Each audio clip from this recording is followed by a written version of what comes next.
সন্দেশখালীতে ইডির যে রেড, ওটা তো selective red. Suvendu Adhikari CBI এর এফআইআর নেম রেজিস্টার্ড চোর তোলাবাজ, তার বাড়িতে তো রেড হয় না। রেড বেছে বেছে বাংলাকে মেলাইন করার জন্য, শুধু তৃণমূল কংগ্রেসের নেতাকর্মীদের বাড়িতে যাতে নেগেটিভ একটা খবর করা যায়, আর কোনো গন্ডগোলের জন্য প্রভোকেশন। শুভেন্দু অধিকারী চোখ দেখবেন, ভাষা দেখবেন, বডি ল্যাঙ্গুয়েজ দেখবেন, কিভাবে উত্তেজনা রোজ তৈরি করছে, খারাপ কথা বলছে, কুৎসা করছে, গালাগাল দিচ্ছে, আর দিয়ে বলছে সিবিআই পাঠাচ্ছি, ইডি পাঠাচ্ছি। মানুষ তো সিবিআই আর ইডিকে তো ইডি আর সিবিআই হিসেবে দেখছে না, দেখছে তো বিজেপি হিসাবে। এবং এখন ইডি বা সিবিআই কোথাও গেলে স্টেট গভর্নমেন্টকে লুপে নিচ্ছে না, স্টেট পুলিশকে লুপে নিচ্ছে না। অ্যাটলিস্ট চিফ সেক্রেটারিকেও যদি বলে রাখে, তাহলে তো অন্তত এইটা থাকবে যে কোন এলাকাটা সেন্সিটিভ, কোথায় কোন সময় কি হয়ে আছে, সেগুলো না জেনে নিজেদের মতো করে ওদিকে উস্কাচ্ছে শুভেন্দুরা, আর এ পাশে হাল্লার রাজার হাঁকাহাঁকির মতো হাল্লার রাজার সেনারা গিয়ে গন্ডগোলটা করছেন। সেই কারণে এই জিনিসটা তৈরি হয়েছে। এবং একটা পিসফুল স্টেট, তাকে শুধুমাত্র বদনাম করার জন্য এই ধরনের কাণ্ডগুলো করা হচ্ছে। আপনি দেখুন, সব এক সূত্রে বাঁধা, সিপিএম, বিজেপি, কংগ্রেস, অভিজিৎ গাঙ্গুলি, এগুলো সব এক সূত্রে বাঁধা। বিচারপতি গাঙ্গুলি তার কোন এখতিয়ার আছে চেয়ারে বসে এই ধরনের কথাবার্তাগুলো বলবেন? ফলে এই ধরনের কথায় কিছু হতে না হতেই বলে দিল অনুপ্রবেশকারী রোহিঙ্গারা হামলা করেছে। ভাই, অনুপ্রবেশ আর রোহিঙ্গা হলে তাহলে তোমার অমিত শাহের বিএসএফ কি করছিল বর্ডারে? রোহিঙ্গা যদি ঢুকে থাকে, যদি অনুপ্রবেশ হয়ে থাকে, তোমরা অভিযোগ তুলছো, দায় তো তোমার অমিত শাহের।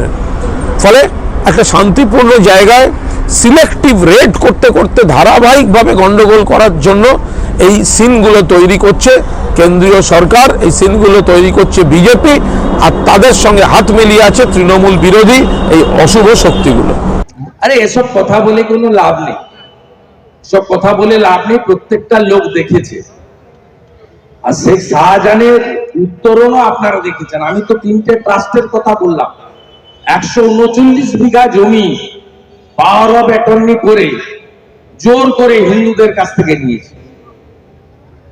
এই গুন্ডাদের পরিণতি কি হয় আপনি দেখুন।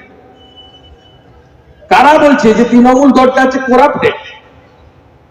এই দলের প্রত্যেকটা লোক, মমতা ব্যানার্জির পরিবারের লিপস এন্ড বাউন্স, তার সম্পত্তি অ্যাটাচমেন্ট হয়েছে, তার কোম্পানির সিওর ভয়েস টেস্ট হয়েছে, নবীন প্রবীণ সবাই মিলে জেলের ভিতরে, পার্থ চ্যাটার্জির মতো 150 কেজি ওজনের লোক জেলের ভিতরে, বীরভূমের তথাকথিত বাঘ মমতার সম্পদ কৃষ্ণমন্ডল তিহারে সকন্যা গড়াগড়ি যাচ্ছে। অপেক্ষা করতে হবে।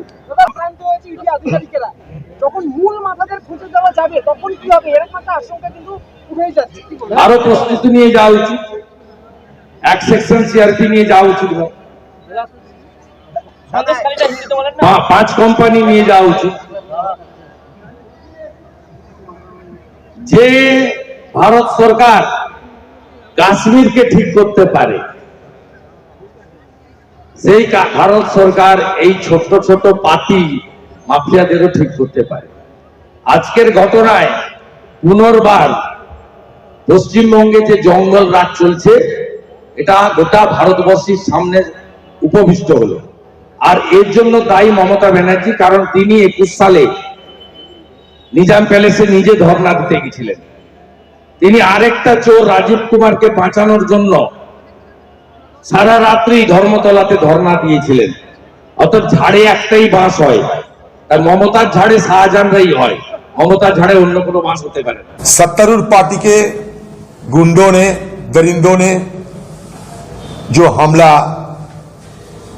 बोला है आज ईडी के ऑफिसरों के खिलाफ, इसमें ये जगजाहिर होते हैं कि बंगाल में कानून और व्यवस्था की हाल कितना बुरा होते जा रहे हैं।